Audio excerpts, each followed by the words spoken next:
सतेन जी, मैं आपसे, चूंकि ईडी को आप ने जिया है, प्लीज मुझे ये बताइए कि it is become very easy. Anand Dubey ji कह रहे हैं, तहसीन पूनावाला कह रहे हैं कि जब चाहे जैसे चाहे आपको इस्तेमाल किया जा सकता है। रूबिका जी, ये एकदम गलत आरोप। देखिए, मैं ये कहना चाहूंगा कि ये खुद जिन पार्टियों को रिप्रेजेंट, राजनीतिक दल को रिप्रेजेंट करते हैं, उनकी कई जगह सरकारें हैं या रही हैं, और केंद्र में भी सरकार रही है। एक बार ये अपने दिल पर हाथ रखकर कह दे कि जहां इनकी सरकारें हैं, तो क्या वहां की सभी संस्थाएं उनके नेताओं के इशारों पर काम करती है, या जो कानून से उनको अधिकार मिले हैं उसके आधार पर काम करती हैं? दुर्भाग्य है हमारा कि हमारे यहाँ संस्थाओं के ऊपर बहुत आसानी से अंगुली उठा दी जाती है। इसकी एक वजह भी है कि जो सरकारी अधिकारी कार्यरत है वह कंडक्ट रूल्स के नियमों में बंधा हुआ है, वह तो पलटकर जवाब भी नहीं दे सकता। True sir. कितना आसान आरोप लगाना। अमेरिका का एग्जांपल मैं देना चाहूंगा। अभी कह देंगे कि अमेरिका की बात है, वहां भी इलेक्शन हो रहे हैं, अब तो बहुत तेजी है।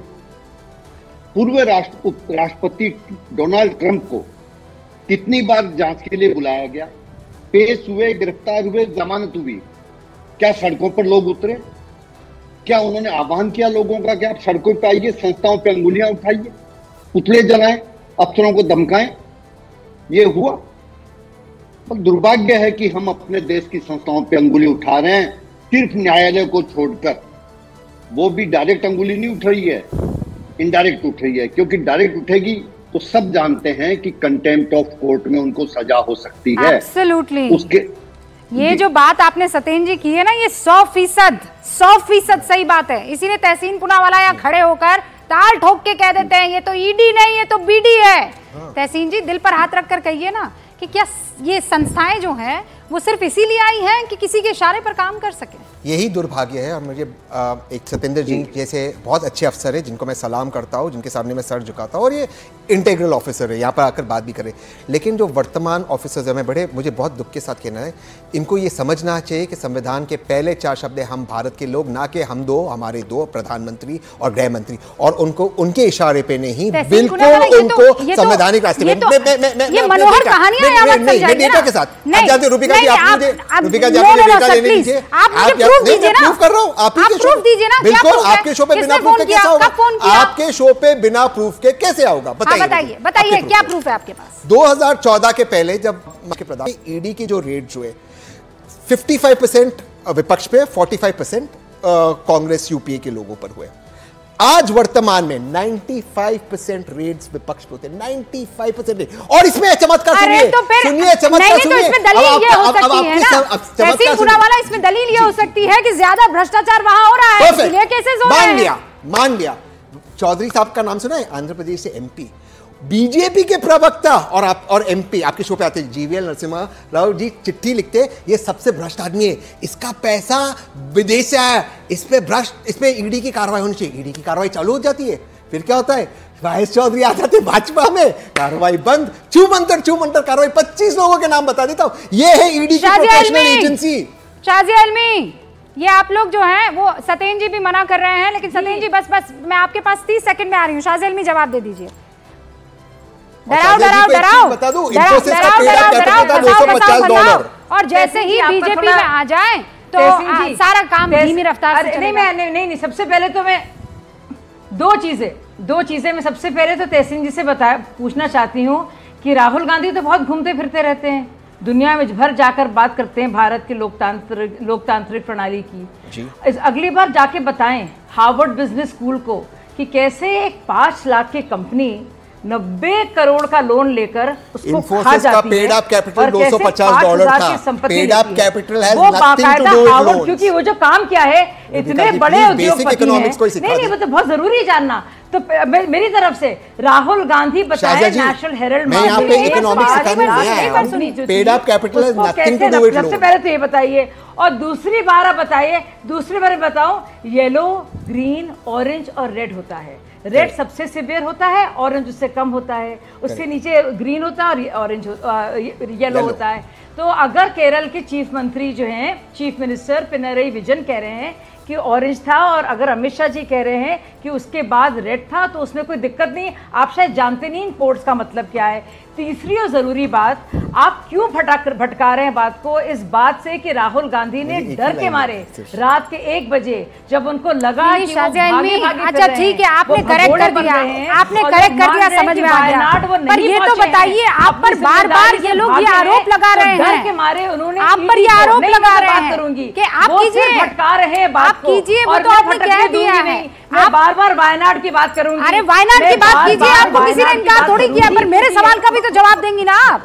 सवाल ये है कि क्या ये सच है? क्या सवाल है रूबिका जी? वही तो पूछ रही हूँ, क्या ये सच है कि ईडी का इस्तेमाल विपक्ष के नेताओं पर यहाँ आपकी सरकार में ज्यादा हुआ है? और मान लीजिए वो नेता जिस पर कार्रवाई होती है वो आपका साथ दे देता है, वो आपका जवाब चाहिए, पर अगर वो आपके साथ आ जाता है तो फिर उसके सारे दांत धुल जाते हैं। ये आरोप लगा रहे हैं ये लोग बैठकर यहाँ। सुन लिया मैंने रूबिका जी मैं लगातार यही तो सुन रही हूँ कि किस तरह से वायनाड से बात भटकाकर, नेशनल हेराल्ड केस से भटकाकर किस तरह से लाई जा रही है इस पर, तो मैं जवाब देने को तैयार हूँ। ईडी जो है, मैं बोल तो लूं भाई, मुझे बोलने तो दो भाई मेरे। अरे भाई मेरे तहसीन, माय गुड फ्रेंड, मैं कुछ नहीं बोल रहा हूँ, तो सुनिए। ईडी आप क्या चाहते हैं?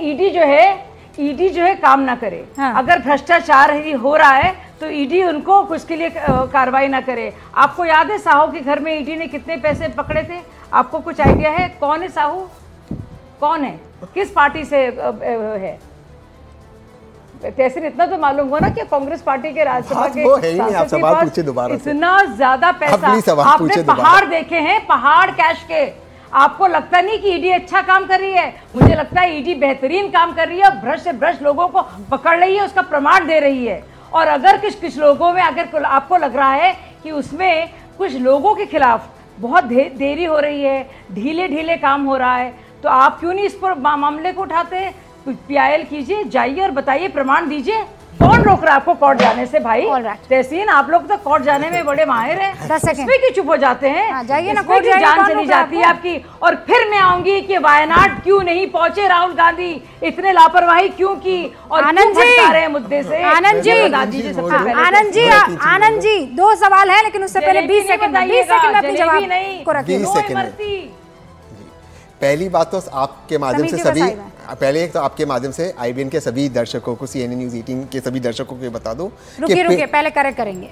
न्यूज़ 18 इंडिया के सभी, sorry news 18 India, news 18 India और CNN न्यूज़ 18 के सभी दर्शकों को बता दें कि पेड अप कैपिटल का लोन से कोई लेना देना नहीं है। इन्फोसिस का पेड अप कैपिटल एक जमाने में $250 था। तो प्लीज हम बेसिक चीज सीखे, बट उसको छोड़ देते। चलो ऑरेंज रेड भी पूछा जाएगा ना कि कौन से बड़े वाले बिजनेसमैन हैं कि आप पर भरोसा करके इतना पैसा दे दिया जाएगा। बात करो अब ये सारे सबूत जो शाजिया जी दे रही है, सारे सबूत बोलते हैं ना, फंस जाते हैं अपने जाल में। बोल दिए, अपने चक्रव्यूह में फंस गया। बोल दिए। अब मैं इसके बाद जितने सबूत है चार्जशीट फाइल कीजिए ना।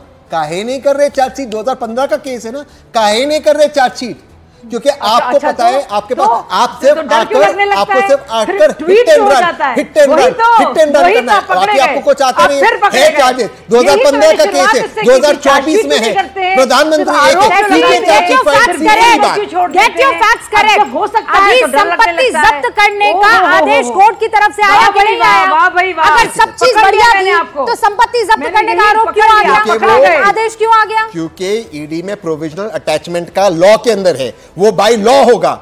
इसका मतलब ये नहीं है रूबिका जी, अगर प्रोविजनल अटैचमेंट हो गया चार्जशीट फाइल, चार्जशीट का फाइल होगी। अरे चार्जशीट फाइल हो जाएगी, कब होगी? 2015 के केस में 24 तक फाइल होगी। वो तो प्रोविजनल अटैचमेंट होगा ही, वो तो होगा। वो तो कल ईडी अगर भगवान ना करे, अल्लाह ना करे, आपको मेरे पीछे provisional attachment 10 second paid up capital 10 second और एक तथ्य। क्या आपको लग रहा है तहसीन जी 732 करोड़ की संपत्ति बाकायदा अटैच हुई है नेशनल हेराल्ड केस में? अरे वो प्रोविजनल अटैचमेंट है, उसका मतलब ये नहीं कि ईडी ने बेच दी संपत्ति। और भी संपत्ति, सुनिए मेरी बात सुनिए। अरे इकोनॉमिक्स सिखाना पड़ेगा। महोदय एक सेकंड रुकिए, मैंने बाकी भी मेहमान पकड़े गए आप जयसिंह जी इमरती बनाते हुए। आनंद जी ये बताइए, वायनाड से रात को अचानक ये ट्वीट करने के पीछे या ये एक्स पर पोस्ट डालने के पीछे मकसद क्या है? राजनीति में टाइमिंग बड़ी महत्वपूर्ण होती है आनंद जी। रूबिका जी बहुत ही दुर्भाग्यपूर्ण बात है कि भारतीय जनता पार्टी वायनाड में हुई 151 लोगों की मृत्यु पर राजनीति करना चाहती है। अरे राहुल गांधी जी वहां के सांसद हैं, लेकिन वहां मूसलाधार बरसात हुई है, लोगों के घरों में बाढ़ का पानी आ गया, जल जमाव हो गया, भूस्खलन हो गया और लोगों की मृत्यु हो गई। वहां संवेदना प्रकट करने की बजाय, स्वयं प्रधानमंत्री जी को वहां विजिट करने के बजाय, राहुल गांधी जी अगर वहां जाके लोगों का सुख दुख देख रहे हैं तो ये लोग कह रहे हैं कि ध्यान भटका रहे। हाथरस में इतनी बड़ी घटना घटी, प्रधानमंत्री जी नहीं गए। मणिपुर में इतने सैकड़ों लोगों की जान चली गई, प्रधानमंत्री जी नहीं गए।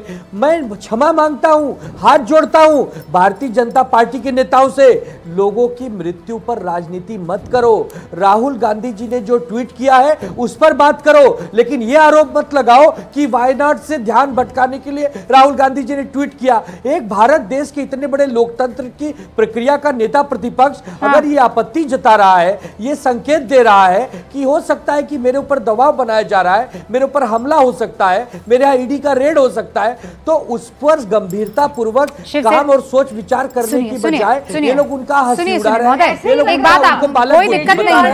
हैं। पूरा सुनिए, आप सब सुन लीजिए, उनको पूरा हक है भाई, नेता प्रतिपक्ष है, लेकिन अगर उनके ऊपर आरोप है तो कार्रवाई तो होगी ना, इन्वेस्टिगेशन तो होगा ना। अब उस इन्वेस्टिगेशन में अगर राजनीति करने की कोशिश हुई तो फिर सवाल उठेंगे, और वही सवाल उठाए जा रहे हैं कि ऐसा क्या हुआ कि उनको ये ट्वीट करना पड़ गया। बहुत बहुत शुक्रिया आप सभी का हमारे साथ जुड़ने के लिए। अब